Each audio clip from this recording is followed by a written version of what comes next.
নমস্কার, আমি দেবাশিস সাহা। দীর্ঘ ৩ মাস ধরে আমি যে শুরু করেছি আমাদের আনএকাডেমি থেকে WBCS এর প্রিলিমস এবং মেইন ওরিয়েন্টেড যে ক্লাসগুলো সেগুলোর আজকে একটা পর্ব আমি করব। অলরেডি আমি শুরু করেছিলাম আগের দিন ভাইসরয় অ্যান্ড গভর্নর জেনারেল। এই ভাইসরয় অ্যান্ড গভর্নর জেনারেলের আজকে আমি সেকেন্ড পার্টটা পড়াবো। ক্লিয়ার? তার আগে আমি একটু বলে রাখি আমাদের আনএকাডেমির যে প্ল্যাটফর্ম সেখানে যারা স্পেশাল ক্লাস করছো এখনো পর্যন্ত মানে আমাদের এখনো সাবস্ক্রাইব করোনি তাদেরকে আমি বলছি বারবার করে তোমরা প্লাস ক্লাসে ভর্তি হও।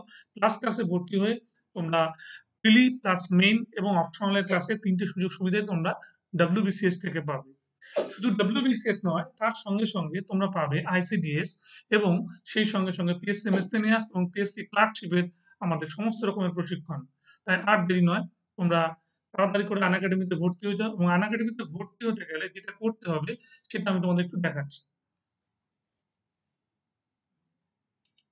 খুব ভালো করে এখানে দেখো যে আমি দেবাশিস সাহা, আমার যে কোডটা এখানে ইউজ করা আছে DSA স্যার, এখানে পুরো ক্যাপিটালে লেখা আছে DSA স্যার। এই ক্যাপিটাল তোমার এই কোডটাকে তোমরা ইউজ করো এবং ইউজ করে তোমরা 10% ডিসকাউন্ট নাও। 10% ডিসকাউন্ট নিয়ে তোমরা ভর্তি হয়ে যাও এবং সম্পূর্ণভাবে ক্লাসগুলো আমাদের ক্লাসের প্রশিক্ষণগুলো তোমরা নাও। নেক্সট আমি একটুখানি দেখাচ্ছি তোমাদের। তারপরে আমার নিজের পরিচয় একটু তোমাদের দিয়ে রাখা দরকার। দেখো আমি 18 বছর ধরে আমি পড়াচ্ছি এবং আমার একটি অপশনালের বইও রয়েছে যে বইটা কলেজ স্ট্রিটে 9th নভেম্বর আমাদের বেরিয়েছে এবং খুব ভালো সাড়া ফেলেছে অপশনালের বই। এবং যে বইটাতে পুঙ্খানুপুঙ্খভাবে আমাদের প্রত্যেকটি কোশ্চেন অ্যান্সার লেখা আছে WBCS এর অপশনালের। ক্লিয়ার? 186টা কোশ্চেন এখানে আছে। খুব শিগগির সেকেন্ড এডিশনও বেরিয়ে যাবে যেখানে 200-র ওপর কোশ্চেন থাকবে। ক্লিয়ার? এখানে দেখো আবার তোমাদের আমি বলছি DSS অ্যাপ, এই কোডটা তোমরা ইউজ করে খুব তাড়াতাড়ি তোমরা ভর্তি হয়ে যাও। ক্লিয়ার? যাই হোক আমি এবার একটু শুরু করছি তোমাদের এই অংশটা আমি একটু শুরু করব। এখানে আমাদের ভাইসরয় গভর্নর জেনারেল আমি পড়েছিলাম সেই জায়গাতে আমি ফিরে যাচ্ছি। তোমরা একটু ভালো করে দেখো।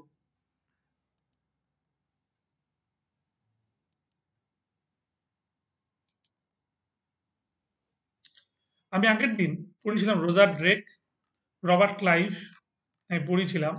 রবার্ট ক্লাইভের পরে হচ্ছে আমি ভ্যান্সি স্টার্ট এবং সেই সঙ্গে সঙ্গে আমি ভেরেলেস্ট অব্দি পড়েছিলাম। রিটার্ন অফ রবার্ট ক্লাইভ আমি পড়েছি, তাই তো? রিটার্ন অফ রবার্ট ক্লাইভের আমি একটা জায়গায় বলেছিলাম যে রবার্ট ক্লাইভ একমাত্র ব্যক্তি যিনি কমিটেড সুইসাইড, তিনি সুইসাইড করেছিলেন, তাই তো? এটা একটু ভালো করে তোমাদের মনে রাখবে। এবং ডুয়েল গভর্নমেন্ট সিস্টেম আমাদের শুরু হয়েছিল কিন্তু রবার্ট ক্লাইভের সময়, এটা মনে রাখবে। এবং রবার্ট ক্লাইভ কিন্তু আমাদের একটা কি বলবো British empire builder, British empire builder কিন্তু উনি কিন্তু জনক ছিলেন। ক্লিয়ার? মনে থাকবে। যাই হোক, এরপর আমি শুরু করছি এখান থেকে। হেনরি ভেরেলেস্ট 1767 থেকে 1769। ভেরেলেস্টের সময় আমরা নিশ্চয়ই জানি সবচেয়ে ইম্পর্টেন্ট ঘটনা যেটা হয়েছিল ফার্স্ট ইন মানে Anglo Mysore war. First Anglo Mysore war start হয় আমাদের কার সময়? ভেরেলেস্টের সময়। এবং ভেরেলেস্টের সঙ্গেই 1769-এ ম্যাড্রাসের সন্ধি হয় কার? হায়দার আলীর। এটা তোমাদের মনে রাখতে হবে। আচ্ছা, ভেরেলেস্ট অ্যাপয়েন্টেড হয়েছিল কি গভর্নর অফ বেঙ্গল, তাই তো? বেশ। এবং ভেরেলেস্টের পর তেমন ঘটনাবহুল নয়। 1767 থেকে 1769-এ আমরা যেমন জানলাম যে হায়দার আলীর সঙ্গে তার যুদ্ধ চলেছিল এবং হায়দার আলীর সঙ্গে যুদ্ধ চলার পর সেই সঙ্গে আমরা দেখেছিলাম যে ম্যাড্রাসের সন্ধি 1769-এ হয়েছিল হায়দার আলীর সঙ্গে আমাদের ভেরেলেস্ট, তাই তো? বেশ। এরপর আমরা চলে যাই কাটিয়া। নেক্সট যে গভর্নরকে আমরা দেখতে পাচ্ছি 1769 থেকে 1772, এই সময় যিনি গভর্নর হয়ে এলেন তিনি হচ্ছেন Cartier. Cartier the great Bengal famine, যেটাকে আমরা বাংলায় বলি 76-এর মন্বন্তর। খুব ভালো করে দেখো ইন্ডিকেশনটা এখানে দেওয়া রয়েছে। 1770 আমাদের ইংরেজি সালটা ছিল 1770 এবং বাংলা সালটা ছিল 1176, যার জন্য এটাকে আমরা 76-এর মন্বন্তর বলি। ক্লিয়ার?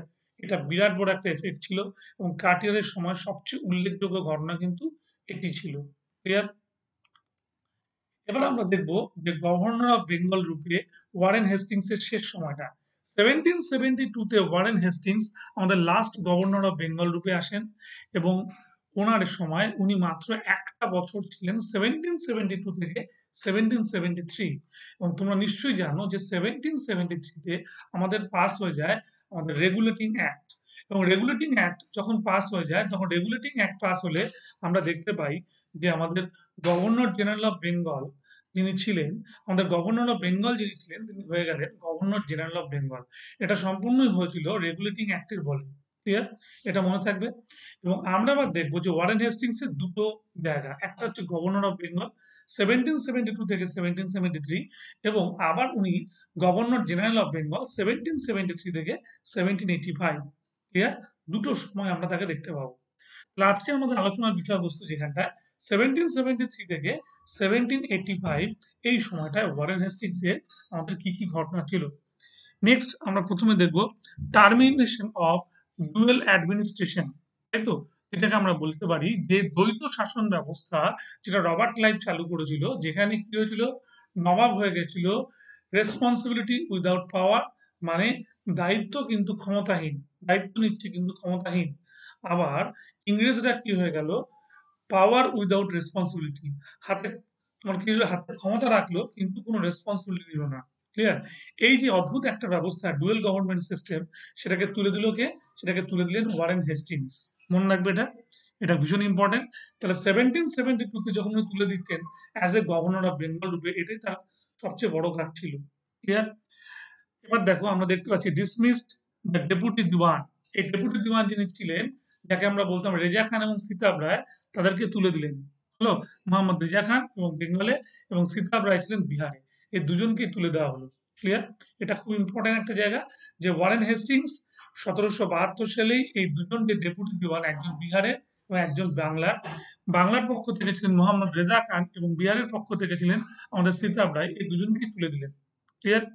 এবার দেখি আমরা ইন্ট্রোডিউস দা কি বলছি কুইনকুয়েনিয়াল সেটেলমেন্ট। হলো কুইনকুয়েনিয়াল সেটেলমেন্ট মানে হচ্ছে যেখানে আমরা একটা ল্যান্ড রেভিনিউ কিছু দেখতে পাবো, অফ ল্যান্ড রেভিনিউ, তাই তো। 1772 সালে কি করেছিলেন আমাদের ফ্যামাইন কমিশন, একটা বসেছিল, এই ফ্যামাইন কমিশন নয়, একটা ল্যান্ড রেভিনিউ কমিশন বসেছিল, তাই তো। Method of the farming of out state of the highest bidder, যেখানে আমরা দেখতে পাচ্ছিলাম যে সবচেয়ে বেশি রেভিনিউ দেওয়ার ব্যক্তিকে, তাকে কি করা হয়েছিল, পুরস্কৃত করা হয়েছিল। Next creation of board of revenue, 1772 সালে বোর্ড অফ রেভিনিউ খোলা হলো। ক্রিয়েটেড দিওয়ান অ্যান্ড ফৌজদারি আদালত, সেখানে কি দেখলাম আমরা, দিওয়ানি এবং ফৌজদারি আদালত তৈরি হলো।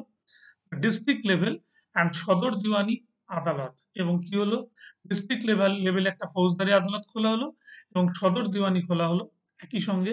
এবং নিজামতি আদালত, এবং নিজামতি আদালতও খোলা হলো। কোডিফাইড হিন্দু মুসলিম ল, হিন্দু এবং মুসলিমদের যে ল গুলো ছিল সেগুলোকে মাথায় রেখেই আমাদের কি করা হয়েছিল, এই নিজামতি আদালতও তৈরি করা হয়েছিল। ক্লিয়ার? এবার দেখো আমরা যেটা দেখতে পাচ্ছি, to remove the possible clash between the supreme court and সদর দিওয়ানি, সদর দিওয়ানি আদালত, সুপ্রিম কোর্টের সঙ্গে যাতে সদর দিওয়ানি আদালতের কোনো ক্ল্যাশ না ঘটে, তার একটা ব্যবস্থা নেওয়া হয়েছিল। অ্যাপয়েন্টেড ইম্পে, এলিজা ইম্পেকে তিনি অ্যাপয়েন্ট করেন the chief justice of supreme court as superintendent of সদর দিওয়ান। তিনি আমাদের কি হলেন, সুপ্রিম কোর্টের উনি চিফ জাস্টিস হলেন, তাই তো। আমরা এটাকে খুব ইম্পর্টেন্ট একটা জায়গা, এলিজা ইম্পে, তাই তো। এবং সুপারিনটেন্ডেন্ট অফ সদর দিওয়ান, সুপারিনটেন্ডেন্ট হলেন সদর দিওয়ানের। বেশ। Created 5 custom house, Calcutta, Hooghly, Murshidabad, Dhaka and Patna. 5টা জায়গার নাম আমি বলছি, ক্যালকাটা, হুগলি, মুর্শিদাবাদ, ঢাকা অ্যান্ড পাটনা। ঠিক আছে, 5টা জায়গায় হলো। The duties payable all merchants were lowered to the 2.5%, lower 2.5% করে কি হলো, treasury transferred from Murshidabad to Calcutta, 2.5% হারে ট্রেজারি ট্রান্সফার হয়ে গেল কোথায়, মুর্শিদাবাদ থেকে কলকাতা। ক্লিয়ার? নেক্সট তারপর চলে যাই, স্টপ অ্যানুয়াল অ্যালাউন্সেস, স্টপ করে দিলেন অ্যানুয়াল অ্যালাউন্সেস, বার্ষিক বেতনটাকে স্টপ করে দিলেন। ₹26 lakhs to Mughal Emperor Shah Alam II, took away Allahabad and Koda from him and sold it to the Nawab of Awadh। এবং কি করা হলো, যেটা নবাবাদকে বিক্রয় করে দেওয়া হলো, তাই তো। 26 লাখ টাকা, তাই তো। নবাব আমাদের মুর্শিদাবাদের নবাব বলবো না, আমাদের মুঘল বাদশাহকে 26 লক্ষ টাকা দেওয়া হলো, তার একটা বার্ষিক ভাতা, তাই তো। স্টপ অ্যানুয়াল অ্যালাউন্স যেটা দেওয়া হচ্ছিল সেটাকে পুরোপুরি বন্ধ করে দিলেন কে, ওয়ারেন হেস্টিংস। টু ক্যাওয়ে এলাহাবাদ অ্যান্ড কোড়া, ঠিক আছে, এটা কোড়া হবে না, এটা কারা হবে, from him and sold it to the nawab of Awadh. Clear? মনে থাকবে এটা। বেশ। এবার আমরা চলে যাই এর পরের পর্বটা খুব ভালো করে দেখবার জন্য। Regulating act.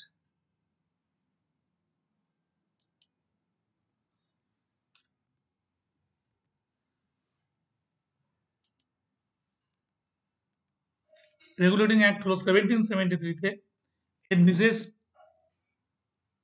Supreme court in India. Regulating Act 1773 তে appointed him the first Governor General along with 4 councillors। 4 জন কাউন্সিলরের আন্ডারে আনা হলো। একটা হচ্ছে ক্লেভারিং, একটা হচ্ছে ফ্রান্সিস, একটা হচ্ছে মনসুন আর একটা হচ্ছে বারওয়েল। ক্লিয়ার? 1773 রেগুলেটিং অ্যাক্টে 4 জনকে আনা হলো। যারা first governor general along with 4 councillor, 4 জন কাউন্সিলরকে নিয়ে গভর্নর জেনারেল থাকলেন ওয়ারেন হেস্টিংস। রবার্ট ব্রেকার বলছে mediated the treaty between Rohilla chief Hafiz Rahmat and nawab of আউদ। ঠিক আছে, রবার্ট ব্রেকার কি করলেন, একটা সন্ধি স্বাক্ষর করলেন treaty between Rohilla chief Hafiz Rahman and nawab of আউদের সঙ্গে। ক্লিয়ার?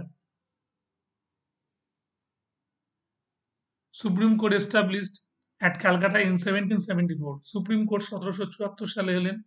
ঠিক আছে, এখন ইম্পেরিয়াল কোর্টও বলি। First chief justice was Elijah Impey.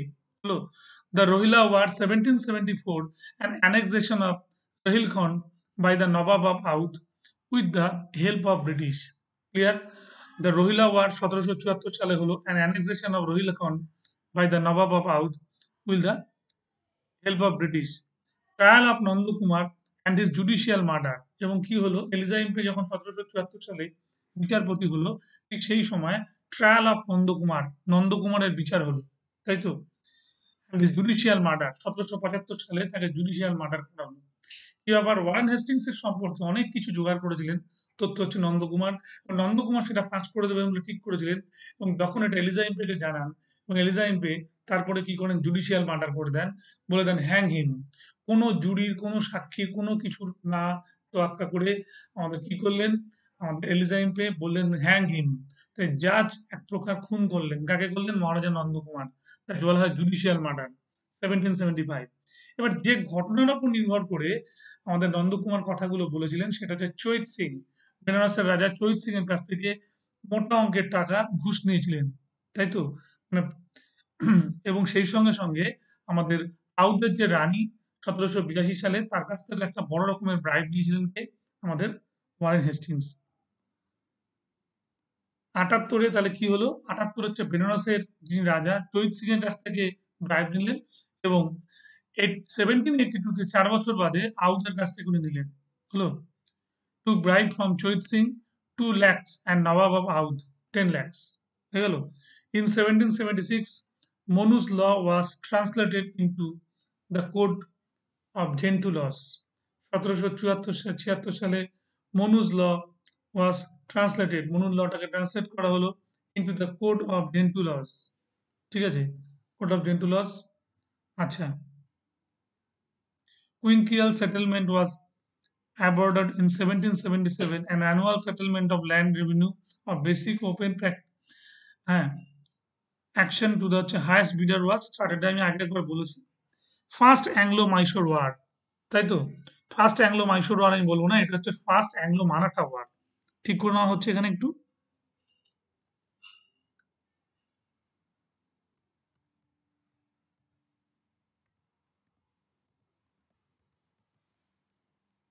হলো 75 থেকে 82-তে and the treaty of Salbai 1782-তে এবং second Anglo Mysore war. Second Anglo Mysore war হলো,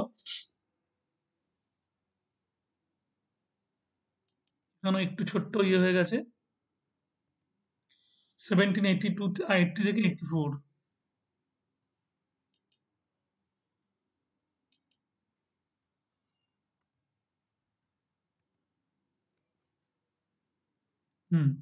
Wilkinson translated Gita and Hitopadesh in English। Hastings wrote introduction to the first English translation of Gita by Wilkins। Clear? Wilkins কি করেছিল, translate করেছিল Gita and Hitopadesha in English. Hastings wrote in introduction to the first English translation of Gita by Wilkins. হলো in 1780 J.A. Hickey, James Augustus Hickey start a weekly paper called Bangla Gazette to Calcutta General Adviser. হিকির প্রথম বেরোলো হিকিস Bengal gazette, তাই তো? এই বেঙ্গল গেজেটটা হচ্ছে প্রথম আমরা বলতে পারি আমাদের একটা ম্যাগাজিন, তাই তো, ভারতবর্ষের ইতিহাসে। The Act of 1781 it made a clear demarcation between the jurisdiction of Governor General in Council and that of the Supreme Court of Calcutta. Clear? এটা মনে রাখতে হবে 1781 এ হয়েছিল। পিটস ইন্ডিয়া অ্যাক্ট 1784, 1784 সালে পিটস ইন্ডিয়া অ্যাক্ট হয়েছিল। 1782 তে সৈয়দ গুলাম হোসেন লিখেছিল সিয়ার উল মুতাখারিন লিখেছিল কে? সৈয়দ গুলাম হোসেন, তাই তো? Next, foundation of Asiatic society of Bengal by Hastings and sir William Jones, তাই তো? Foundation of Asiatic society of Bengal তৈরি হলো by Hastings and sir William Jones in 1784। He was the conservator of Asiatic society, ঠিক আছে? মনে থাকবে তাহলে William Jones তৈরি করলো হচ্ছে 1784 সালে আমাদের সেই বিখ্যাত এশিয়াটিক সোসাইটি, এটা ভালো করে আমাদের মনে রাখতে হবে। নেক্সট, তারপর আমরা একটু ভালো করে দেখি। হ্যাঁ, যেটা একটু ভালো করে বলবো, দেখো 1782 তে সৈয়দ গুলাম হোসেন রাইট সিয়ার উল মুতাখারিন, তাই তো? সিয়ার উল মুতাখারিন বলে একটি আমাদের কি লেখেন, একটা গ্রন্থ লেখেন সৈয়দ গুলাম হোসেন, ঠিক আছে? এটা বিখ্যাত বই, যেটা বাংলার ইতিহাসটা আমরা জানতে পারি বা নবাবের ইতিহাসটা আমরা পাই। পিটস ইন্ডিয়া অ্যাক্ট 1784 এ পিটস ইন্ডিয়া অ্যাক্ট পাস হয়। Foundation of Asiatic society of Bengal by Hastings and Sir William Jones, 1784. He was the conservator of Asiatic Society. After his return to England, impeachment proceedings were initiated against him in the House of Lords. Here, after a long trial of 7 years, he was finally acquitted. Here, এটা ভালো করে মনে রাখবে। কি হয়েছিল? যখন তিনি ফিরে আসছেন ঠিক সেই সময়টা, তখন তার কি হলো, তাকে আহ, কি করলো অ্যাকুইজিশনে ফেলা হলো এবং তাকে কি করা হলো, এবং 7 বছর ধরে একটা ট্রায়াল চললো, হলো অ্যাকিউজ করে তাকে 7 বছর ধরে ট্রায়ালে রাখা হলো এবং সেই 7 বছর ট্রায়াল চলার পরে তিনি মুক্তি পান। দেখো 1781 ফাউন্ডেশন অফ ক্যালকাটা মাদ্রাসা, এটা খুব পরীক্ষা দেয়, এটা ভালো করে মনে রাখবে। এবং Amini commission 1776 appointed for land revenue reforms. Land revenue reforms এর দিক থেকে 1776 কি হয়েছিল? হয়েছিল আমাদের অ্যামিনি কমিশন, হলো। এবার impeachment proceeding was started against him in the House of Lords by, কে ছিলেন? Edmund Burke, Charles James Fox, হলো। তারপর যে শেরিডান অ্যান্ড গিলবার্ট এলিয়ট, এটা সবাই মিলে করেছিল। হি ওয়াজ ডিফেন্ডেড বাই এডওয়ার্ড ল, যারা ওকে ডিফেন্ড করেছিল এডওয়ার্ড ল, প্লামস অ্যান্ড ডালেস, হলো। নেক্সট, তারপর চলে আসি আমরা স্যার জন ম্যাকফারসন। স্যার জন ম্যাকফারসনকে আমাদের একটু মনে রাখতে হয় ভালো করে। স্যার জন ম্যাকফারসন 1785 থেকে 86 এই সময়টুকুর মধ্যে ছিলেন, ঠিক আছে? এবং ফেব্রুয়ারি 85 থেকে সেপ্টেম্বর 86, মানে বলতে গেলে প্রায় 1.5 বছরের মতো উনি ছিলেন, বা 1.5 বছর একটু বেশি ছিলেন। কিন্তু সেই সময়টা নট ইভেন্টফুল, খুব একটা গুরুত্বপূর্ণ ঘটনা আমরা দেখতে পাই না। লর্ড কর্নওয়ালিস, লর্ড কর্নওয়ালিসকে আমরা দেখতে পাচ্ছি 1786 থেকে 1793, ক্লিয়ার? এই সময়টা পর্যন্ত উনি ছিলেন, 1786 থেকে 1793। Real name is Charles Cornwallis, তাকে আমরা যে নামে চিনি তিনি হচ্ছেন চার্লস কর্নওয়ালিস নামে, তাই তো? এটা হচ্ছে অ্যাকচুয়ালি রিয়েল নেম। লর্ড যখন আমরা তাকে বলছি, তাহলে মার্কুইস বা আর্ল কোনো একটা জায়গা, সেই জায়গাটার নাম হচ্ছে কর্নওয়ালিস, সেই নামে নাম, ক্লিয়ার? বেশ। Europeanization of administration service, introduction of civil service and reforms to purify and improve administration. Cornwallis is called the father of civil service in India. এটা পরীক্ষায় খুব দেয় যে কাকে বলা হয় father of civil service in India, এটা হচ্ছে লর্ড কর্নওয়ালিসকে বলা হয়, clear? Next, the police system was introduced, sovereignty of law, all the officials will be responsible to the courts. The police system was introduced, sovereignty of law, all the officials will be responsible to the courts. এটা ভালো করে মনে রাখতে হবে। The third Mysore war 1790 থেকে 92, clear? Third আমরা কি দেখলাম? Anglo Mysore war. এখানে অ্যাংলো কথাটা বসাতে হবে।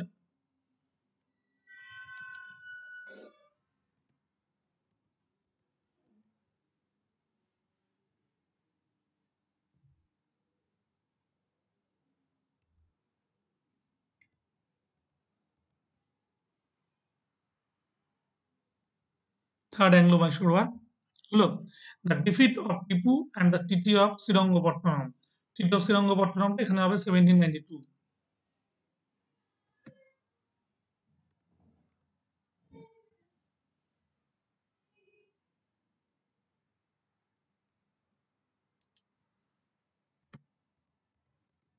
ঠিক আছে? এটা একটু ঠিক করে নেবে।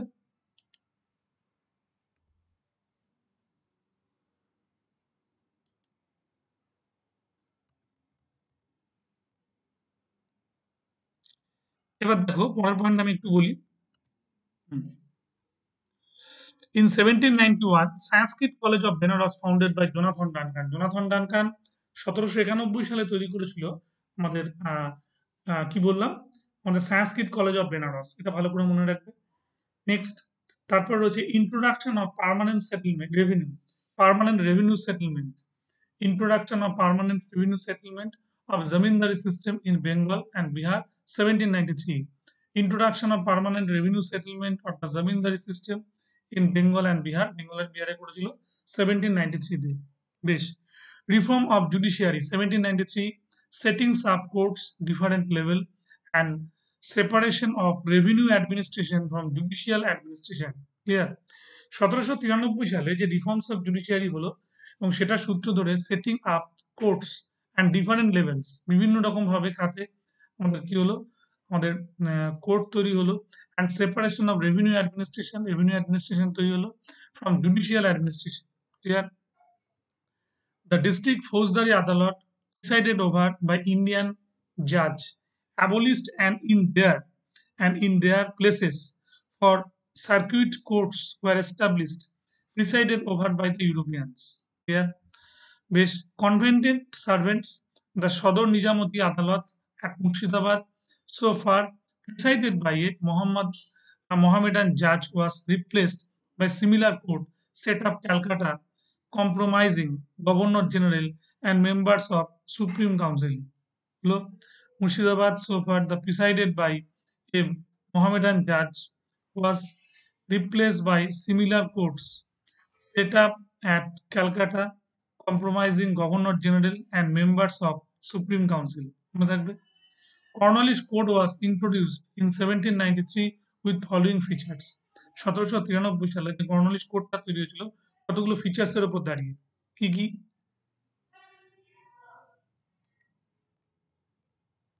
It was based on the concept of separation of power. অবশ্যই। Number two, the collector was head of revenue administration and advised and devastated him all the judicial and কি হলো magisterial power. বেশ। District judge was appointed as the head of the judiciary at district level. Clear? Next, a gradation of civil courts was set up. হয়ে গেল? The distinction between revenue and civil cases are abolished. হ্যাঁ, ঠিক আছে? The distinction between revenue and civil cases are abolished. Only Governor General who was buried in India in Gazipur, UP. Only Governor, একমাত্র Governor General who was buried, যাকে সমাধিস্থ করা হয়েছিল India in Ghazipur UP. Clear? Ghazipur ইউপিতে। বেশ, হয়ে গেল। এই পয়েন্টগুলো একটু ভালো করে মাথায় রাখবে। আচ্ছা, it was based on the concept of separation of power. মনে রাখবে, the collector was head of the revenue administration and devastated him the judicial and magisterial power. এই পয়েন্টটা খালি দুটো পয়েন্ট খুব ভালো করে মনে রাখবে। A gradation of civil courts was set up. এই gradation civil courtটা মনে রাখতে হবে এবং একই সঙ্গে the distinction between revenue and civil caste were abolished. Clear? The only governor general who was buried in India in Gazipur. এই পয়েন্টটা সবচেয়ে ইম্পর্টেন্ট পয়েন্ট, যে একমাত্র ভাইসরয় যাকে কি করা হয়েছিল, যাকে সমাধিস্থ করা হয়েছিল উত্তরপ্রদেশের গাজীপুরে। তাহলে আজকে আমি মোটামুটি স্যার জন শোয়ের আগে পর্যন্ত আমি বলে গেলাম লর্ড কর্নওয়ালিস পর্যন্ত। ক্লিয়ার? তাহলে একমাত্র ভাইসরয় যার সমাধি রয়েছে কোথায়? আমাদের উত্তরপ্রদেশের গাজীপুরে। সেটা হচ্ছেন কে? আমাদের লর্ড কর্নওয়ালিস। আমরা এই অবধি বলবো। সামনের দিন আমরা স্যার জন ছোট থেকে আমরা শুরু করব। ক্লিয়ার? তাহলে আমি আবার ফিরে যাচ্ছি মূল জায়গাটায়। তোমাদের আমি আবারও বলে দিই, যারা এখনো পর্যন্ত ভর্তি হওনি, স্পেশাল ক্লাস করে চলেছো, ক্লাসে ভর্তি হতে যাও, তারা 10% ডিসকাউন্ট নিয়ে তারা ভর্তি হয়ে যাও DSSR এই নামে। তোমরা ভর্তি হয়ে যাও, এই কোডে তোমরা ভর্তি হলে তোমরা অনেক ভালো ফল পাবে। ক্লিয়ার? তোমরা 10% ডিসকাউন্ট নিয়ে WBCS এর প্রিলি, মেন এবং অপশনালের ক্লাস পাবে। শুধু তাই নয়, পিএসসি মিসলিনিয়াস, পিএসসি ক্লার্কশিপ এবং ICDS এর ক্লাসও তোমরা কিন্তু পেয়ে যাবে। ক্লিয়ার? আর দেরি নয়, তোমরা চটপট ভর্তি হয়ে যাও। আমি একটু ফিরে আসি জায়গাতে। তাহলে আজকে আমি তোমাদের যেটা আলোচনা করলাম, তোমাদের খুব ভালো করে মনে থাকবে নিশ্চয়ই, যে আমাদের পুরো ইন্ডিয়ান হিস্ট্রির, আমাদের ন্যাশনাল মুভমেন্ট এবং ইন্ডিয়ান হিস্ট্রি ঠিক মাঝখানে মডার্ন ইন্ডিয়ার যে গভর্নর জেনারেল ভাইসরয়, আজকে সেকেন্ড পার্টটা আমি শেষ করলাম। ক্লিয়ার? সবাই ভালো করে একটু দেখবে, বন্ধু বান্ধব যারা এখনো পর্যন্ত দেখোনি, তোমরা ইউটিউব সার্চ করে অবশ্যই দেখো। ঠিক আছে? আমি রাখলাম। নমস্কার।